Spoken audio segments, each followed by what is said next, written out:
முன்னோர்கள் வாழ்ந்த முன்னோர்கள் அவங்க போட்டிருந்த தாலியிலிருந்து உங்களுக்கு எதுவும் கொடுக்குறாங்கன்னா அதை நீங்க உங்க தாயில நீங்க சேர்த்து கொள்ள வேண்டாங்க. இந்த நோன்பு கையெல்லாம் மாத்துறதுக்கும் கட்டுறதுக்கும் எனக்கு ராகு காலம், யமகண்டம், அஷ்டமி, நவமி, பரணி கார்த்தி இதெல்லாம் பார்க்கலாமா சார்னா, இந்த ஆடி பெருக்குல நம்ம முதன்மையா வாங்கக்கூடியன்னு பாத்தீங்கன்னா சார் இந்த 12ஆம் பெருக்கு நான் தொழில் தொடங்கலாம். நான் ஏழை என்ன சார் பண்ணணும்? பாருங்க, அவ்வளவு வசதி இல்லை. எனக்கு ஒரு வழி சொல்லுங்கன்னா, மகாலட்சுமி அம்சத்தை வீட்டுக்கு கொண்டு வாங்க. அப்படின்னா என்ன சார்னா, வணக்கம் ஸ்ரீ காளியம்மன் சரணம். ஸ்ரீ காளியம்மனை போட்டு நான் உங்களை அன்பு அன்பு நண்பன் கார்த்திக்கிறேன். நம்ம இன்னைக்கு பார்க்க போது பாத்தீங்கன்னா ஆடி 18, அதாவது 18ஆம் பேருன்னு சொல்லக்கூடிய ஆடி பேருக்கு பத்தி பார்க்க போறோம். இந்த வீடியோ ஸ்கிப் பண்ணாது. ஏன்னா இந்த வீடியோ பாத்தீங்கன்னா இந்த ஆடி பேருக்கு பத்தி ஒட்டு மொத்தமா எல்லா விஷயமும் இந்த வீடியோல கொடுத்துருக்காங்க. ஒட்டு மொத்தமா இந்த ஆடி பெருக்குல நம்ம என்னெல்லாம் பண்ணணும், என்னெல்லாம் பண்ணக்கூடாதுன்னு அனைத்து விதமான விஷயங்களும் இந்த வீடியோல இருக்கு. என்ன சார் சொல்றீங்கன்னா, ஆமாங்க, இப்ப நீங்க வீட்டுல இருக்கீங்கப்பா, நகரமயமா இருக்கு, வீட்டுல நான் எப்படி சார் வழிபாடு பண்ணணும்? நான் நதிக்கரைக்கெல்லாம் போக முடியாது சார், எப்படி சார் வீட்டுல வழிபாடு பண்ணணும்னா அந்த வழிபாட்டு முறையை இன்ச்சு பை இன்ச்சா தெளிவா சொல்லியிருக்கோம். First point. ரெண்டாவது, சார் நான் நதிக்கரையில போயிட்டு வழிபாடு பண்றோம் சார், எங்க பக்கத்துல நதிகள் இருக்கு, குளங்கள் இருக்கு சார், நீர்நிலைகள் இருக்கு சார், அங்க போய் பண்ண போறோம் சார், எனக்கு இதுக்கு நீங்க எப்படி சார் வழிபாடு பண்ணணும் சொல்லணும், அதுக்கு நம்ம தெளிவா சொல்ல போறாங்க. அப்போ வீட்டுல நீ எளிமையா எப்படி பண்ணலாம், நதிக்கரை எப்படி பண்ணலாம், ரெண்டாச்சுங்களா. மூணாவது என்ன பண்ண போனா, வீட்டுல எப்படிங்க கலசம் வச்சு, கலசத்துல இந்த காவிரி தாய் எழுந்தருளை செஞ்சு எப்படி நம்ம வழிபாடு பண்ண போறோங்க தெளிவா பார்க்க போறப்போ, வீட்டுல 2 வழிபாட்டு முறை. நார்மல் வழிபாடு ஒண்ணு, கலசம் வச்சு அம்பிகை எழுந்தருளை பண்ணி அதுல நம்ம வழிபாடு பண்றது சேர்த்து சொல்லிப்போம். புரிஞ்சுதா? சரி, இதெல்லாம் சொன்ன பிறகு இந்த ஆடி பெருக்கணி என்னங்க வாங்கிட்டு வரணும், என்ன வாங்கினா என் கஷ்டம் நீங்க, என்ன வாங்கினா ஆடி பெருக்குல எனக்கு அதிகமாக எனக்கு பெருகும், செல்வம் பெருக எனக்கு ஆடி பெருக்குல வழி சொல்லுங்கும் போது இந்த ஆடி பெருக்குல என்ன வாங்கணும்னு சொல்ல போறேங்க. அதே மாதிரி ஆடி பெருக்குல தாலி கயிறு, தாலி சரடு எப்படி மாத்தணும்னு சொல்ல போறோம். அதே மாதிரி முன்னோர்களோட தாலியோ ஏதோ ஒரு பொருள் உபகாரம் கொடுக்குறாங்கன்னா அது எப்படி சார் இதெல்லாம் மாத்தி போட்டுக்கிறது, அந்த முறைய சொல்லுங்க, அந்த முறையும் சொல்லுவோம். புரியுதா? அதே மாதிரி முளைப்பாருன்னு கேள்விப்பட்டிருக்கோம். தலை மேல பாத்தீங்கன்னா புல்லு கட்டும்போது அந்த ஆற்றுல போடுவாங்க பாத்தீங்கன்னா, அது முளைப்பாரி சொல்லுவாங்க. அந்த முளைப்பாருன்னா என்ன, ஏன் அந்த முளைப்பாரி எடுத்துட்டு போறாங்கிறது பாதி பேர் தெரிஞ்சிருக்கலாம், பாதி பேர் தெரியாம இருக்காங்க. இந்த வீடியோ நீங்க தெரிஞ்சுக்க போறீங்க. அப்போ 6 விதமான டாபிக்கை இந்த ஒரே வீடியோல கொடுத்தோம். அப்போ இந்த வீடியோ லென்த்தா இருக்க மாதிரி தான் இருக்கும். இந்த வீடியோவை ஸ்கிப் பண்ணாம முழுசா நீங்க பாருங்க. இந்த வீடியோ ஃப்ரெண்ட்ஸ் கூட ஷேர் பண்ணி விடுங்க. நீங்க நம்ம சேனல் சப்ஸ்கிரைப் பண்ணாம வீடியோ பார்த்துக்கிட்டு இருக்கீங்க, உங்களுடைய விலை மதிப்புல பண்ணாலும் சப்ஸ்கிரைப் பண்ண எனக்கு கிளிக் பண்ணி கொடுங்க. இல்ல சார் நான் இப்ப ஃபர்ஸ்ட் டைமா நம்மளோட சேனல்ல வீடியோ பாக்குறீங்கன்னா நம்ம சேனல் சப்ஸ்கிரைப் பண்ணி வச்சுக்கோங்க. உங்களுடைய மேலான கருத்துக்களை கமெண்ட் பாக்ஸ்ல கொடுங்க. அதே மாதிரி இந்த வீடியோ மறக்காம லைக் பண்ணுங்க, சப்ஸ்கிரைப் பண்றதோட பெல் ஐக்கன் கிளிக் பண்ணிக்கோங்க. ஏன்னா நம்ம ஜோசியர் இல்லைங்களா, அடிக்கடி லைவ்ல வரும் இந்த ஜாதக சம்பந்தமான கேள்விகள், ஒரு ஜாதகம் ஒரு கேள்வி சொல்லிட்டு அடிக்கடி நம்ம லைவ்ல வரும். அப்படி லைவ்ல வரும்போது நீங்க நம்மகிட்ட கேள்வி கேட்டு தெரிஞ்சுக்கணுங்க. இல்ல நம்ம லைவ்ல வந்தா நோட்டிபிகேஷன் வரணுங்கன்னு விருப்பப்படுறேன். நீங்களும் சப்ஸ்கிரைப் பண்ணிட்டு லைக் பண்ணி கூடவே பெல் ஐக்கன் கிளிக் பண்ணி வச்சுக்கோங்க. இல்ல சார் நான் உங்கள்கிட்ட ஜாதகம் பார்க்கணும் சார், திருமண பொருத்தம் பார்க்கணும், பெயராசி பார்க்கணும், குடும்ப கஷ்டங்கள் இருக்கு, எண்ணிலடங்கா பிரச்சனை 1 by 1 இருக்கு சார், எனக்கு இதுக்கு வரக்கூடிய பிரச்சனைகளுக்கும் எனக்கு இருக்கக்கூடிய இடர்பாடுகளுக்கும் எனக்கு ஜாதக வழியில எனக்கு தீர்வு சொல்லுங்க சார்னு விருப்பப்படுறேன். நீங்களும் சரி, ஸ்கிரீன்ல நம்பர் கொடுத்துருக்கேன், நம்பருக்கு கால் பண்ணுங்க அல்லது டெக்ஸ்ட் பண்ணி அப்பாயின்மெண்ட் வாங்கிக்கோங்க. நான் என் தந்தையின் மேடைய வணங்கி கொண்டு இப்ப வாங்க இந்த 18ஆம் பெருக்கு சொல்லக்கூடிய ஆடி பெருக்கு நம்ம எப்படி நம்ம வீட்டுல வழிபாடு பண்றதுன்னு பார்த்துட்டு வருவோங்க. எளிய முறையில வீட்டுல எப்படி சார் அந்த 18ஆம் பெருக்கு சொல்லக்கூடிய ஆடி பெருக்க வழிபாடு பண்றதுன்னா, ஆடி பெருக்கு வீட்டுல வழிபாடு பண்றது ரொம்ப ரொம்ப ரொம்ப ஈஸிங்க. நம்ம நார்மலா வழிபாடு பண்ற மாதிரிதான் கொஞ்சம் நம்ம லைட்டா மாடிஃபை பண்ணா மட்டும் போதுங்க. ஆடி பெருக்கு வீட்டுல வழிபாடு பண்றதுக்கு நம்ம வீட்டுல கூடிய நீர்நிலை, அந்த ஆதாரங்கள் சொல்லக்கூடியவை அனைத்து சுத்தம் பண்ணுங்க. வீட்டுல கிணறு இருக்கா, கிணறு சுத்தம் பண்ணி வைங்க. இல்ல சார் கிணறு இல்ல சார், வீட்டுல பம்பு செட் தாங்கன்னா அந்த பம்பு செட்டு மோட்டரை சுத்தமா கிளீன் பண்ணி வைங்க. அந்த இடத்த சுத்தம் பண்ணி வச்சுட்டு, அதே மாதிரி வீட்டுல வரக்கூடிய அந்த குழாய்கள் இருக்குல்ல, இந்த நீர்நிலை குழாய் இருக்கும் பாத்தீங்களா, அந்த குழாயையும் அந்த டேப்பையும் சுத்தம் பண்ணி வச்சிருங்க. எல்லாம் சுத்தம் பண்ணி வச்சுட்டு நம்ம பூஜை அறை சுத்தம் பண்ணி வச்சுட்டு என்ன பண்ணுங்கன்னா, இந்த இவைகளுக்கு மஞ்சள் குங்குமம் போட்டு வைங்க. இந்த கிணறு இருந்தா கிணறுக்கு மஞ்சள் குங்குமம் போட்டு வைங்க. அதே மாதிரி பைப்பு இருக்கா, பைப்புக்கு மஞ்சள் குங்குமம் போட்டு வைங்க. பம்பு செட் இருக்கா, அதுக்கு மஞ்சள் குங்குமம் போட்டு வச்சு பூவை போட்டுருங்களா. பூவை போட்டுட்டு என்ன பண்ணுங்க, பூஜை அறைக்கு வாங்க. பூஜை அறையில வீட்டை சுத்தி விழா கோலம் மாதிரி ரெடி பண்ணி வச்சுக்கோங்க. வீட்டை மாயில தோரணும், அதே மாதிரி வேப்பலத்தோ அப்படியே மிக்ஸ் பண்ணி சுத்தி கட்டி வச்சுக்கோங்க. கட்டி வச்சு என்ன பண்ணுங்க, சுத்தமான ஒரு பாத்திரத்தை எடுங்க. சுத்தமான பாத்திரத்தை சுத்தமான தண்ணியை எடுத்துக்கோங்க. எடுத்துட்டு என்ன பண்ணுங்க, பூஜையில் கொண்டு வச்சிருங்க. வச்சுட்டு நல்ல தீபம் ஏத்துங்க. நல்ல தீபம் வீட்டுல ஏத்துங்க. நல்ல தீபம் ஏத்துறதுக்கு முன்னாடி பாத்தீங்கன்னா நம்ம அந்த தீபம் இருக்கு பாத்தீங்கன்னா, சிலர் வந்து காமாட்சி விளக்கு ஏத்துவாங்க, பலர் வந்து குத்து விளக்கு ஏத்துவாங்க. அந்த விளக்கு சுத்தம் பண்ணி இருக்கணும், அந்த விளக்குக்கு மஞ்சள் குங்குமம் பொட்டு வச்சிருக்கணும், அந்த விளக்குக்கு கொஞ்சம் பூ போட்டுருக்கணும். இதெல்லாம் ரெடி பண்ணி வச்சு அந்த விளக்கை ஏத்துங்க. விளக்கை ஏத்திட்டு நீர்நிலை தெய்வம் சொல்லக்கூடிய கங்கை அம்மன், காவிரி அம்மன், என்ன மாதிரி அம்பாள் நேமெல்லாம் தெரியுமா, அந்த அம்பாளை மனசார நினைச்சிட்டு ஒரு கும்பிடு போடுங்க. கும்பிடு போட்டு என்ன பண்ணுங்க, எடுத்து வச்சு தண்ணியில கொஞ்சோண்டு மஞ்சப்பொடி எடுத்து போடுங்க. மஞ்சப்பொடி எடுத்து போட்டு அந்த தண்ணியை கங்கை தீர்த்தமாக நினைச்சுக்கோங்க, அல்லது காவிரி நீராக நினைச்சுக்கோங்க. நினைச்சுக்கிட்டு அம்பாள் ஒரு கும்பிடு போட்டுருங்க. கும்பிடு போட்டுட்டு அடுத்து என்ன சார் பண்ணணும், அம்பாளுக்கு நம்ம வந்து நிவேத்தியம் பண்றது வந்து பாத்தீங்கன்னா தில்லுமாவே எடுத்து வைக்கலாம். அதே மாதிரி பாத்தீங்கன்னா காப்பரிசி செய்வாங்க, இந்த காப்பரிசி எடுத்து வைக்கலாம். இது ரெண்டு ஏதாச்சும் எடுத்து வைங்க. அதே மாதிரி சாதம் எடுத்து வைக்கலாம். சாதம் பார்த்தா சிலர் வந்து பாத்தீங்கன்னா 3 வகை சாதம் செய்வாங்க, 5 வகை சாதம் செய்வாங்க, 7 வகை, உங்களுக்கு எத்தனை சாதம் செய்ய முடியுமா. அதாவது என்னன்னா லெமன் சாதம், புளி சாதம், தயிர் சாதம், தக்காளி, இது மாதிரி எத்தனை வெரைட்டிஸ் பண்ண முடியுமோ உங்களுக்கு ஒத்தப்படையில எடுத்து வச்சுக்கோங்க. புரியுதா. அதே மாதிரி வந்து பாத்தீங்கன்னா அம்பாளுக்கு வந்து பாத்தீங்கன்னா காதோல கருகமணி கம்பல்சரி இருக்கணும், நாவல் பழம் கம்பல்சரி இருக்கணும், பேரிக்காய் இருக்கணும். இதெல்லாம் வந்து இந்த சீசன்ல வரக்கூடிய பழங்கள்.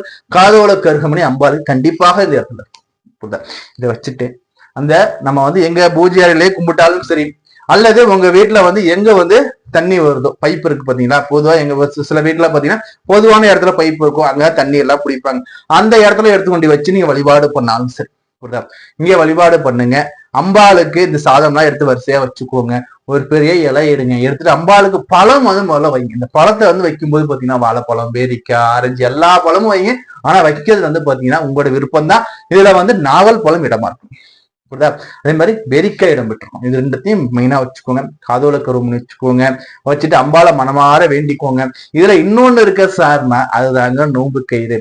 நோன்பு கயிறு எப்படி சார் பண்ணா, ஒண்ணும் இல்லைங்க, அம்பாளுக்கு முன்னாடி ஒரு சின்னோட கிண்ணத்துல மஞ்சளை குழப்பிக்கோங்க, இல்ல மஞ்சளை கரைச்சுக்கோங்க, வெள்ளை நூலை எடுங்க, ஒத்த வெள்ளை எடுங்க, எடுத்து மஞ்சள் நனைச்சு நீங்க எத்தனை பக்கம் வச்சிருக்கீங்க பார்த்தீங்கன்னா அந்த பக்கத்தை எடுத்து வச்சிருங்க. அதுதான் வந்து நோன்பு கயிறுன்னு சொல்லுவாங்க. இந்த நோன்பு கயிறை திருமணம் ஆகாதவங்க கட்டும் போது அவங்களுக்கு திருமணம் ஆகிடும்.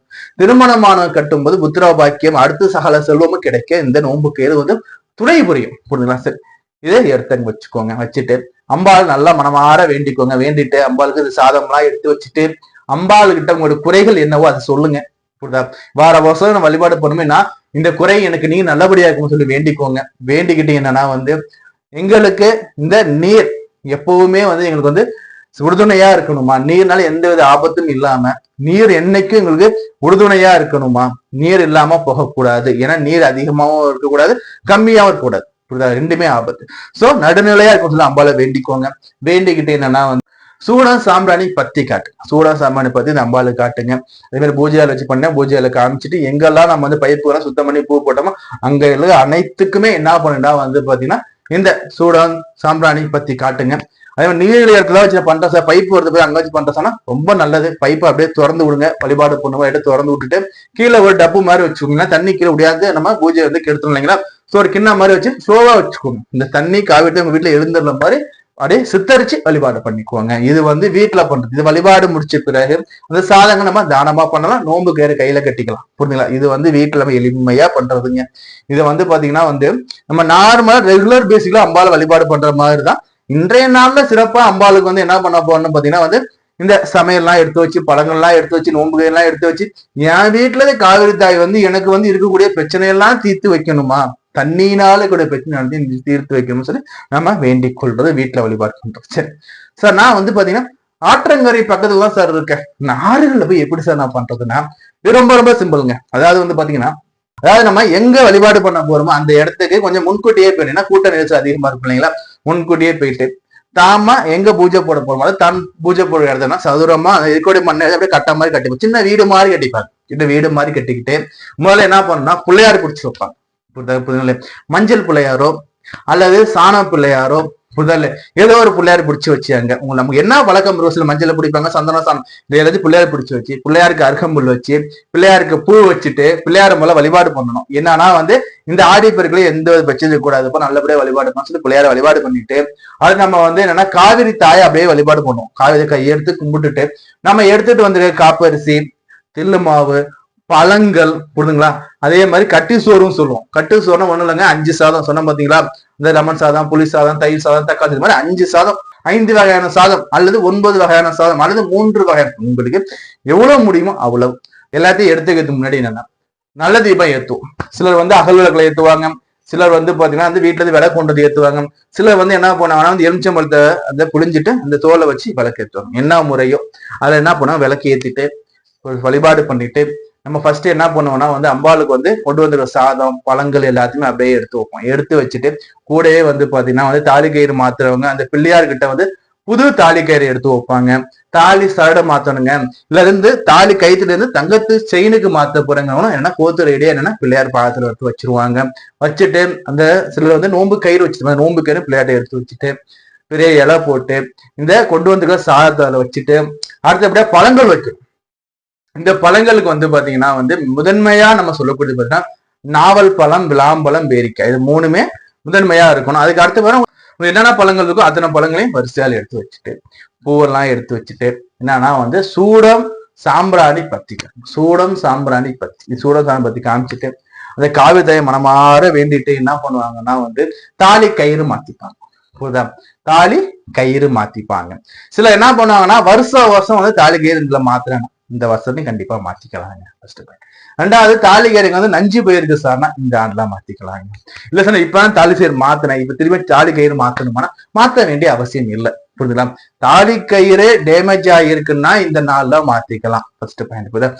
நல்லா இருக்க தாலி கயிறுக்கு மாத்தணும் அவசியம் இல்லை. புரியுதா? சோ ஏன்னா வந்து இந்த நூலை மட்டும் மஞ்சள் நூலை மட்டும் கட்டிக்கிட்டாவே போதும். அதே மாதிரி திருமணம் ஆகாதாங்க கையில கட்டிக்கலாம். அதே மாதிரி வந்து பாத்தீங்கன்னா கழுத்துலையும் போட்டுக்கலாம், அந்த காப்பு கயிறை போட்டுக்கலாம். அதே மாதிரி கொண்டு வந்துட்டு காப்பு அரிசி கொண்டு வந்து சாதம் அப்படியே எல்லாரோடய பகிர்ந்து அப்படியே சாப்பிடுவாங்க.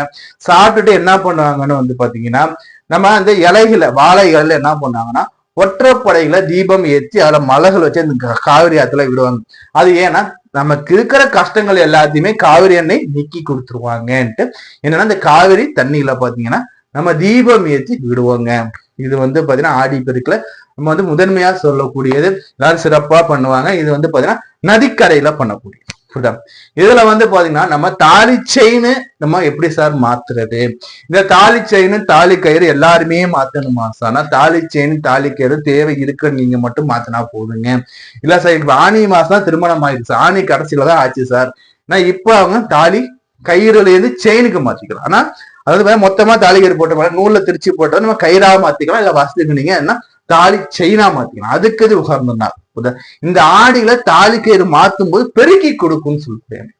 இருக்கிற கஷ்டங்கள்லாம் நீங்கி வாழ்க்கை பன்மடங்காக காவிரி தாய் பெருக்கி கொடுப்பாங்கிறது ஆடி பெருக்கு. அதனால இன்றைய நாள்ல வந்து தாலி பெருக்கி போற ரொம்ப ரொம்ப விசேஷம். சோ அதனால வந்து வருஷம் தாலி கயிறு மாத்தணும், இந்த நாள்ல மாத்திக்கோங்க. First point. கம்பல்சரி மாத்தியே ஆகணுமானா கம்பல்சரி மாத்த வேண்டிய அவசியம் கிடையாது.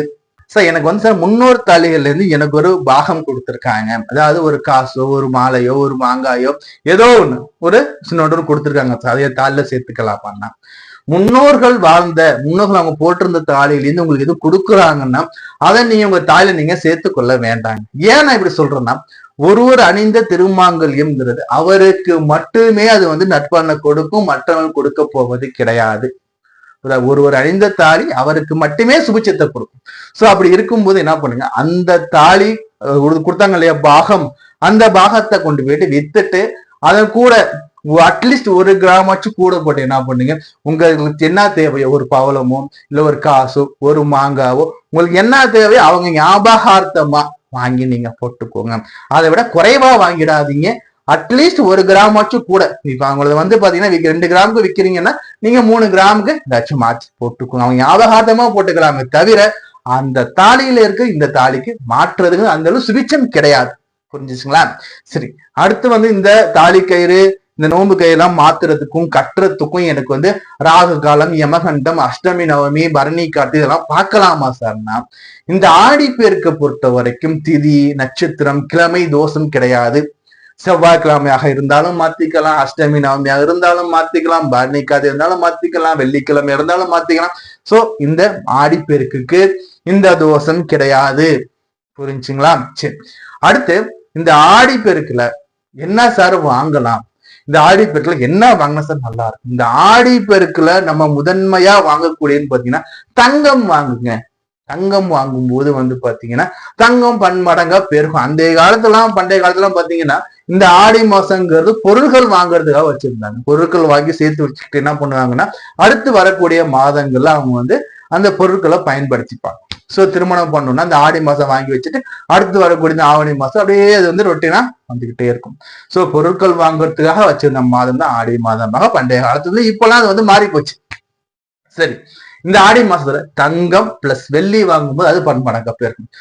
ஆஹா சொல்லிட்டாரு, நான் இன்னைக்கே போய் தங்கம் வாங்கிட்டு இருக்கேன். அப்படி கிடையாது. உங்களுடைய வசதி உங்களுடைய சக்தினோ அதை மறக்காதீங்க. உங்களோட வசதிக்கும் உங்களோட சக்திக்கும் ஏற்ப என்ன வாங்க முடியும் அதையும் வாங்கி வைங்க போதும். புரியுதா சார்? நான் வந்து பெரிய எழுத்தாளன் ஆகணும் சார்னா பேனா வாங்கி வைங்க. புரியுதா இல்லை சார்? நான் வந்து பெரிய பேச்சாளர் ஆகணும் சார்னா புத்தகம் வாங்கி வைங்க. அது மாதிரி உங்களுக்கு என்ன பெருக்கிக்கொள்ளணும் ஆசை இருக்கும் அதை வாங்கி வைங்க. சார் இந்த 18ஆம் பேருக்கு நான் வந்து தொழில் தொடங்கலாமா? தாராளமா தொடங்கலாங்க. சார் நான் கடை வைக்கலாமா? தாராளமா வைக்கலாங்க.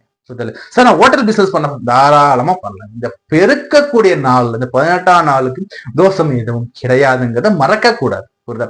சரி சார், நீங்க இதெல்லாம் சொல்லிட்டீங்க, தங்கம் வாங்கலாம் வசதி. சார் நான் ஏழை சார் என்ன சார் பண்ணணும்? வேறுங்க அவ்வளவு வசதி இல்லை, எனக்கு ஒரு வழி சொல்லுங்கன்னா மகாலட்சுமி அம்சத்தை வீட்டுக்கு கொண்டு வாங்க. அப்படின்னா என்ன சார்னா கல்லுப்பு மஞ்சள் குங்குமம் வாங்கிட்டு வாங்க. மஞ்சள் குங்குமம் கல்லுப்பு வாங்கிட்டு வீட்டுக்கு வாங்க போதும். கல்லுப்பு மஞ்சள் குங்குமம் வீட்டுக்கு வரும்போது கல்லுப்பு மஞ்சள் குங்குமம் 3 பொருட்கள் உங்க வீட்டுக்கு வாங்கிட்டு வரீங்கன்னா மகாலட்சுமியோட அம்சம் உங்க வீட்டுக்கு ஒரு மகாலட்சுமி உங்க வீட்டுக்கு வந்தாங்கன்னா சகல செல்வமும் சகல ஐஸ்வர்யமும் உங்க வீட்டுக்கு வந்து. அப்போ சகல செல்வமும் சகல ஐஸ்வர்யம் உங்க வீட்டுக்கு வந்துச்சுன்னா அடுத்த நீங்க ஆடி போயிருக்கப்ப தங்கம் என்ன வைரமே நீங்க வாங்கிச்சு. சோ தங்கம் வெள்ளி வைரமா அப்படியே படிப்படிப்படியா சேரும். அதற்கு வாங்க வேண்டிய முதன்மையான 3 பொருட்கள் கல்லுப்பு மஞ்சள் குங்குமம் ஆடி பெருக்களை வாங்கிட்டு வந்து வச்சு பாருங்க. உங்க வாழ்க்கை எப்படி மாறுதுன்னு பாருங்க. இதெல்லாம் நம்பிக்கையோட வாங்கிட்டு வரணும். புரியுதா? என்னப்பா இது வாங்கணுமாப்பான்னா என்னப்பா அதுன்னு தான் போகும். சோ நம்பிக்கையோட வாங்கிட்டு வந்து இறை வழிபாட்டோட அம்பாள் நினைச்சு வாங்க வந்து வீட்டுல வச்சு பாருங்க. கண்டிப்பா உங்களுக்கு வந்து பாத்தீங்கன்னா கை கொடுக்கும். அடுத்து வந்து பாத்தீங்கன்னா முளைப்பாரி. இந்த முளைப்பாரினா என்ன சார்? நம்ம நிறைய பேர் பார்த்திருப்போம். ஆடி பெருக்கு அன்னைக்கு தலையில வந்து பாத்தீங்கன்னா புல்லு கட்டு வச்சுட்டு போற மாதிரி வச்சுட்டு போயிட்டு கொண்டு போயிட்டு அந்த ஆற்றுல விட்டு வந்துருவாங்க. இந்த ஆறுகள்ல விட்டுட்டு வந்துருவாங்க. அப்படி விடக்கூடிய பேர் வந்து பாத்தீங்கன்னா முளைப்பாரின்னு சொல்லுவாங்க. இது வந்து ஏன் சார்னா பொதுவா விவசாயிகள் விவசாயம் பார்க்கறது மெயின் தண்ணீர் நீர். இந்த நீர் பெருகி வரக்கூடிய நாள் ஆடி பெருக்கு. நார்மலா வந்து பாத்தீங்கன்னா ஒரு ஆற்றங்கரையில படிக்கட்டு இருக்குன்னு வச்சுக்கலாம். நம்ம தண்ணிக்கு படியை இறங்கிதான் நம்ம உள்ள போவோம். ஆனா இந்த ஆடி பெருக்கு அன்னைக்கு தண்ணி பெருகி படிக்கட்டெல்லாம் முழுகிடும். நம்ம 2 படி இடம் போதும். புரியுதா? அந்த அளவுக்கு ஆறுகள்ல தண்ணீர் பெருகி வரக்கூடிய நாள் ஆடி பெருக்கு. புரியுதா?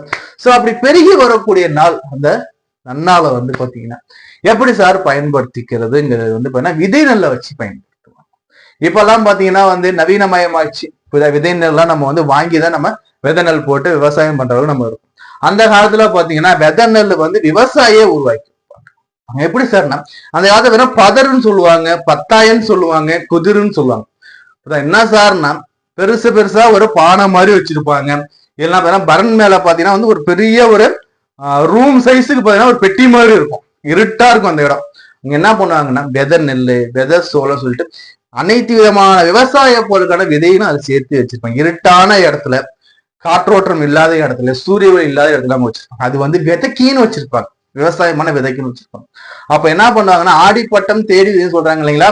சோ அதை பயன்படுத்துறதுக்காக என்ன பண்ணுவாங்கன்னா இந்த விதை நெல்லை என்ன பண்ணா நல்ல நாள் பார்த்து ஆடி பெருக்குக்கு ஒரு குறிப்பிட்ட நாளைக்கு முன்னாடி நல்ல நாள் பார்த்து என்ன பண்ணுவாங்கன்னா இதை வந்து என்ன ஒரு தொட்டியில அல்லது ஒரு ஜாடியில என்ன பண்ணா அந்த விதை நெல் எல்லாம் போட்டு என்ன மொத்தமா என்னென்ன இருக்கோ எல்லாத்தையும் போட்டு அவங்க வந்து விவசாயத்தை எப்படி பண்ணுவாங்களோ அது மாதிரி அதில் பண்ணி வச்சிருவாங்க. அப்போ அது ஒரு குறிப்பிட்ட நாள் ஒரு 10 நாள் இல்லை 15 நாள் வரைக்கும் பார்த்தீங்கன்னா அது அங்கே வளரும். வளர்ந்த பிறகு இந்த ஆடி பெருக்கு அன்னைக்கு தள்ள எடுத்து வச்சுட்டு போவாங்க. இது ஏன் சார் இப்படி பண்றாங்கன்னா ஒரு பானை சோத்துக்கு ஒரு சோறு பதம். இப்ப 10 ஏக்கர் நிலம் வச்சிருக்காங்க. 10 ஏக்கர் நிலத்துக்கான விதை நெல் மட்டும் இருக்குன்னா அது எப்படி அவங்க சோதிக்க முடியும் சொல்லுங்க? விவசாயம் பண்ணி 10 ஏக்கர் பார்த்தா அவங்க நஷ்டமாயி போயிடுவாங்க. அப்ப என்னன்னா இதை வந்து அதுல போட்டு பார்ப்பாங்க. போட்டு எப்படி விளையும் பயிர் முளையிலேயே தெரிகிற மாதிரி கேட்டாது வளர்ந்துருக்கா சொல்லி பார்ப்பாங்க. அது என்ன பண்ணுவாங்கன்னா அந்த குறிப்பிட்ட நாள் தள்ள தூக்கி வச்சுக்கிட்டு காவேரி தாயே நீதாமா எங்களை காப்பாத்து சொல்லி எடுத்துட்டு போய் அம்பாவுடையக்கு வழிபாடெல்லாம் பண்ணி அந்த ஆத்துல போட்டுருவாங்க. இது அப்படி போடும்போது என்னன்னா அவங்களுக்கு தெரியும் ஒரு நெல்லுங்கிறது அல்லது ஒரு சோளங்கிறது குறிப்பிட்ட நாள் எவ்வளவு உயரம் வளரணும், அது எவ்வளவு செழிப்பா இருக்கணுங்கிறத அவங்களுக்கு அதுலயே ஜட்ஜ் பண்ணிப்பாங்க. அப்போ இந்த வருடம் இந்த விவசாயம் நமக்கு கை கொடுக்குமா கொடுக்காதங்கிறது இந்த முளைப்பாரிலே தெரியும். முளைப்பாரி நல்லா இருக்கு, நல்லா வளர்ந்து சூப்பரா இருக்குன்னா ஆஹா இந்த வருஷம் விதை நெல் சூப்பரா இருக்கு, விவசாயம் நல்லா வந்துருப்பான்னு ஒரு நம்பிக்கை கொடுக்கும். அதே முளைப்பாரி சரியாக இல்ல, சரியா வளரல, போட்ட விதை சரியா முளைக்கலன்னா என்ன பண்ணுவாங்கன்னா இந்த விதை நெல்லாம் வீணா போயிடுச்சு சொல்லிட்டு அக்கம் பக்கத்துல விதை நெல் கடன் வாங்கி என்ன பண்ண விவசாயம் பட்டு ரிட்டர்ன் பண்ணிடுவாங்க. இப்பதான் பாத்தீங்கன்னா விதை நெல் நம்ம கடையில வாங்குவோம். அப்பெல்லாம் பாத்தீங்கன்னா விவசாயியே ரெடி பண்ணி வச்சிருக்காங்க. அது மாதிரி நம்மளுடைய அந்த பழங்காலத்துல பாத்தீங்கன்னா அறிவியலே மிஞ்சம், நம்மளுடைய அந்த நம்ம செய்யக்கூடிய செயல்கள் அறிவியலே மிஞ்சக்கூடிய அளவில் அறிவியலே வியக்க அளவுக்கு இருந்துச்சு. ஒருத்தர் தான் செய்யக்கூடிய விவசாயத்துல அந்த விவசாயம் அறுவடை எப்படி இருக்குங்கிறத இந்த முளைப்பாரிங்கிற ஒரு அந்த விழாவா வச்சு இந்த விழாவை என்ன பண்ணுவாங்கன்னா அதோட விலையும் திறனை அவங்க சோதிக்கக்கூடிய காலமா இருந்துச்சு. விலையும் அந்த திறனை சோதிச்சு பார்த்து இந்த விதை நெல் தேரும் தேராதுங்கிறத என்ன பண்ணாங்கன்னா அன்றைய நாள்லயே தீர்மானம் பண்ணி விவசாயம் பண்ணாங்க நம்ம மக்களுக்கு. அதுக்கு ஆதாரம் நீர். அந்த காவிரி தாய்கிட்ட கொண்டு கொடுத்துருவாங்க, இந்தாமா நீயே வச்சது சொல்லிட்டு அந்த ஆத்துல விட்டுருவாங்க. இதுல இன்னொரு புராண கதையும் உண்டு. இந்த முளைப்பாறை விடும்போது என்னன்னா விவசாயம் பண்றது நிலம் இருக்கிறவங்க விவசாயம் பண்ண, நிலம் இல்லாதவங்க என்ன பண்ணுவாங்கன்னா இந்த முளைப்பாரிங்கிறது முதல்ல இந்த காவிரி நீருங்கிறது எல்லா இடத்துலயும் போய் பாயும் இல்லைங்களா. பாயும் போது இந்த முளைப்பாரி விட்டது என்னன்னா எங்கேயாச்சும் போய் தேங்கி நிற்கும். தேங்கி நிற்கும் போது என்ன பண்ணுவாங்கன்னா அந்த இடத்துல விளையக்கூடிய நெல்லை ஏழைகள் எடுத்துப்பாங்க. இந்த ஒதுங்கி நிற்கிற இடத்துல என்னன்னா நெல் எல்லாம் காய்ச்சி இருக்கலாம், அதை அவங்க பறிச்சு அவங்க உணவா எடுத்துப்பாங்கன்னு சொல்றது ஒரு பக்கம் இருக்கு. சோ இது பாத்தீங்கன்னா காவிரி தாய் வழிபாடு பண்றோம். இந்த ஆடி பெருக்கணிக்கு வீட்டுல கலசம் வச்சு வழிபாடு பண்ணுங்க. எப்படி சார் கலசம் வச்சு வழிபாடு பண்றதுன்னா சிம்பிளா சொல்றேன் பாத்துக்கோங்க. என்னன்னா வீட்டை நல்லா சுத்தம் பண்ணிட்டு மாயில தோணைச்சு விழா கோலம் மாதிரி வீட்டை மாத்திக்கோங்க. வீட்டை மாத்திட்டு என்ன சார் பண்ணணும்னா பூஜை அறையில நம்ம இருக்கக்கூடிய அம்பாள் புகைப்படத்துக்கெல்லாம் மஞ்சள் குங்குமம் பொட்டெல்லாம் வச்சுட்டு அம்பாளுக்கெல்லாம் பூ போட்டுட்டு நம்ம வீட்டுல இருக்கக்கூடிய நீர் ஆதாரங்கள் சொல்லக்கூடிய கிணறுகள், பம்பு செட்டுகள், நீர் வரக்கூடிய குழாய்கள் எல்லாத்தையும் சுத்தம் பண்ணி அதுக்கெல்லாம் மஞ்சள் போட்டு வச்சு பூ போட்டுடுங்க. பூ போட்டுட்டு என்ன சார் பண்ணணும்னா ஒரு சுத்தமான ஒரு தாம்பலத்தை எடுத்துக்கோங்க. சுத்தமான ஒரு வெங்கல சொம்பு எடுத்துக்கோங்க. வெங்கல சொம்பா இருக்கலாம், அதே மாதிரி வெள்ளி சொம்பா இருக்கலாம், தங்க சொம்பா இருக்கலாம். இரும்பு சொம்பை தவிர்த்துடுங்க. இரும்பு வேண்டவே வேண்டாம், எவர் சிலரும் வேண்டாம். புரியுதா? சோ இந்த சொம்புல என்ன பண்ணுங்கன்னா தண்ணி சுத்தமான தண்ணி எடுத்து பூஜை அறையில வச்சிருங்க. வச்சுட்டு என்ன பண்ணணும்னா தீபம் ஏத்துங்க. அதே மாதிரி தீபம் ஏத்திட்டு இந்த சொம்பை சுத்தி மங்கள பொட்டுகள் வைங்க, மஞ்சள் குங்குமம் பொட்டு வைங்க. தாம்பாளத்துக்கு வச்சுக்கோங்களேன், அந்த தாம்பாளத்துக்கும் பொட்டுகள் வைங்க. பொட்டு வச்சுட்டு சொம்பை சுத்தி தாம்பாளத்தை அப்படியே பூவால் அப்படியே அலங்காரம் பண்ணுங்க. அலங்காரம் பண்ணிட்டு அந்த சொம்போட கழுத்து இருக்கு பாத்தீங்களா, கழுத்துல அப்படியே ஒரு வாசனை நிரம்பிய பூ அப்படியே சுத்தி விடுங்க. சுத்தி விட்டுட்டு என்ன பண்ணுங்க அந்த சொம்புல வர தண்ணியில நாம சுத்தமான தண்ணியில கொஞ்சோண்டு மஞ்சத்தூளை போடுங்க. போட்டுட்டு ஒரு 1 அல்லது 3 மலரை அந்த சொம்புல தண்ணியில போடுங்க. போட்டுட்டு என்ன பண்ணுங்க உங்ககிட்ட காவிரி தண்ணி இருக்கு, அது கங்கா தண்ணி கொஞ்சோண்டு இருக்குன்னா அது சொம்புல தண்ணி கூட கலந்துக்கும். சரி ஏன்ட்டா அது மாதிரி தண்ணி எல்லாம் எதுவும் இல்லை சார்னா பரவாயில்ல, நீங்க நாமள அந்த தண்ணியே போதுங்க. என்னன்னா அம்பாளுக்கு வழக்கமா சொல்லக்கூடிய படையல் தண்ணி. சாதம் பண்ணுங்க, உங்களுக்கு எத்தனை சாதம் முடியுமோ அத்தனை சாதம் பண்ணுங்க. அம்பாளுக்கு காதோல கர்கம்னி எடுத்து வச்சுக்கோங்க. வாசனை நிரம்பிய மலர்கள் எடுத்து வச்சுக்கோங்க அம்பிகைக்கு. அதே மாதிரி பழங்கள் எடுத்து வச்சுக்கோங்க. அதே மாதிரி மங்களபூசோடைய வளையல், பட்டு பாவாடை, சட்டை, அதே மாதிரி பாத்தீங்கன்னா மஞ்சள், தாலி கயிறு, குங்குமம், என்னன்னாலாம் மங்கள ஐட்டம் அத்தனை மங்கள ஐட்டம் தட்டுல வரிசையை எடுத்து வச்சுக்கோங்க. எடுத்து வச்சுட்டு அந்த சொம்பை பார்த்து முதல்ல வழிபாடு பண்ணுங்க. காவிரி தாயை அந்த சொம்பு தண்ணியில ஆவாகனம் பண்ணுங்க. ஆவாகனம் பண்ணிட்டு அம்பாளுக்கு தீப தூப ஆராதனை காட்டு. புரியுதா? இதுல முக்கியமா நம்ம இருக்கக்கூடிய காதோல கருவமணி, நாவப்பழம், பேரிக்காய் கம்பல்சரி அந்த நிவேதியத்துல இருக்கணுங்க.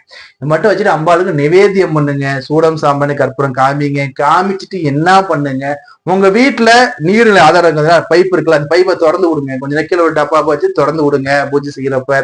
அதுக்கும் அந்த எல்லா பைப்பும் சூடம், தீபம், கற்பூரம் காமிங்க. சூடம், சாம்பிராணி பத்தி காமிச்சுட்டு நல்லா அம்பாளை வழிபாடு பண்ணுங்க. இது பாத்தீங்கன்னா கலசத்துல அம்பாளை எழுந்தருளை செஞ்சு நம்ம வழிபாடு பண்றதுங்க. இதுல கலச தண்ணி இருக்கு பாத்தீங்கன்னா, வழிபாடெல்லாம் செஞ்சு முடிச்ச பிறகு தான தர்மம் எல்லாம் கொடுத்த பிறகு அம்பாளை நல்லா மனமாற வேண்டிட்டு அந்த கலச தண்ணி இருக்கு, தண்ணி எடுத்து என்ன பண்ணுங்க, ஒரு 2 மாயலை எடுத்துட்டு போட்டு அப்படியே ஓடு முழுக்க அப்படியே தெளிச்சு விடுங்க. உங்க வீட்டுல கூட இந்த பிணிப்பீடை எல்லாமே நீங்கி சகல ஐஸ்வர்யமும் சேரும். இது கலசம் வச்சு அம்பாளை எப்படி வழிபாடு பண்றது. சோ இப்ப வந்து பாத்தீங்கன்னா நம்ம வந்து இந்த 18ஆம் பெருக்கு ஆடி பெருக்கு தெளிவா பார்த்துச்சுங்க. அதாவது எப்படின்னா நதிக்கரையில எப்படி வழிபாடு பண்றது, வீட்டுல எப்படி வழிபாடு பண்றது, முளைப்பாயினா என்ன, தாலிக்கயிறு பிச்சு போடக்கூடிய நேரம் என்ன, தாலிக்கயிறு எப்படி பிச்சு போடணும், அதே மாதிரி பாத்தீங்கன்னா வந்து வீட்டுல கலசம் வச்சு எப்படி வழிபாடு பண்ணுறது, அனைத்தும் தெளிவா பார்த்துக்கணுங்களா. இந்த வீடியோ உங்க ஃப்ரெண்ட்ஸ் கூட நம்ம இந்த வீடியோ ஷேர் பண்ணி விடுங்க. நம்ம சேனல் சப்ஸ்கிரைப் பண்ணி வைங்க, லைக் பண்ணுங்க. உங்களுக்கு ஜாதகம் பார்க்கணும், திருமண பொருத்தம் பார்க்கணும், பேராசி பார்க்கணும், விருப்பப்பட்டீங்கன்னா நம்பர் கொடுத்துருக்கேன், கால் பண்ணுங்க. நான் உங்களை அன்பு செய்து அன்பும் காத்துக்கிறேன். கிராமன் எல்லார் வீட்லயும் இன்பமும் வளமும் பொங்கி பெருகி வழிந்து விட நான் என் காளியை மனமாற பிரார்த்தனை செய்து வேண்டிய கேட்டுக்கொள்கிறேன். நன்றி, வணக்கம்.